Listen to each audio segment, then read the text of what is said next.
Kali ini kita akan belajar tentang teknik assertive training. Sebelum kita membahas tentang teknik assertive training, perlu diketahui bahwa teknik assertive training ini adalah salah satu teknik dari teori behavior. Nah, teori behavior sendiri itu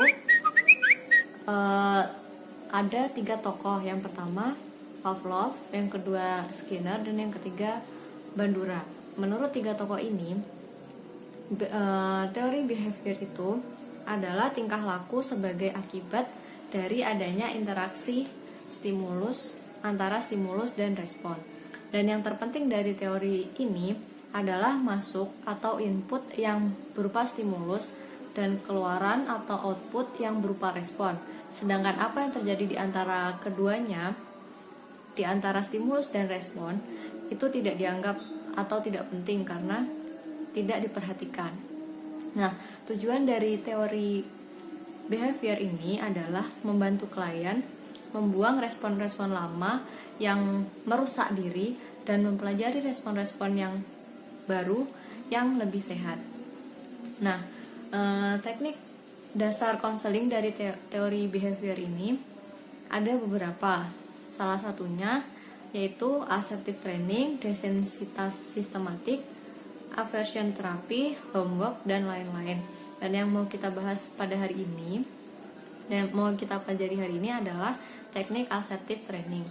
Nah, apa sih teknik assertive training itu? Jadi, assertive training itu merupakan teknik dalam konseling yang menitikberatkan pada kasus yang mengalami kesulitan dalam perasaan yang tidak sesuai dalam menyatakannya. Jadi menurut Corey, menurut buku penulisnya Corey, ya, asumsi dari assertive training ini adalah membawa setiap orang mempunyai hak untuk mengungkapkan perasaannya, pendapat, serta sikapnya terhadap orang lain. Tujuan dari teknik ini adalah untuk mengajukan individu menyatakan diri mereka dalam suatu cara sehingga memantulkan kepekaan kepada perasaan dan hak-hak orang lain.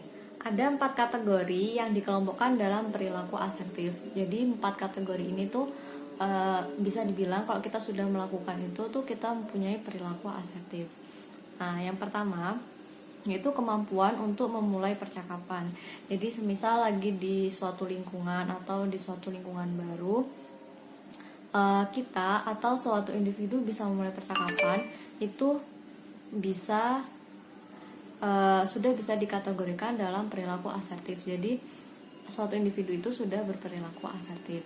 Nah, yang nomor 2, berani berkata tidak ketika ada seseorang menawarkan sesuatu yang kita anggap itu tidak baik, kita bisa mengatakan tidak gitu. Bisa menolak sesuatu yang telah ditawarkan orang lain. Yang ketiga, yaitu mengajukan suatu pertanyaan dan keinginan. Semisal di kelas, contohnya nih ya di kelas kuliah. Nah, di kelas tuh biasanya kan dosennya tanya tuh, apa ada yang ditanyakan kayak gitu kan. Nah, kita terus angkat tangan, Pak saya mau tanya gitu. Nah, sikap itulah atau perilaku itu sudah bisa dibilang perilaku asertif. Yang terakhir, yang keempat, yaitu mengekspresikan perasaan suka dan tidak suka. Ketika semisal contoh, saya suka dengan si A, saya berani mengatakan ke si A bahwa saya suka dengan dia. Itu termasuk perilaku asertif. Mungkin sekian penjelasan dari saya tentang teknik assertive training. Selebihnya saya mohon maaf. Wassalamualaikum warahmatullahi wabarakatuh.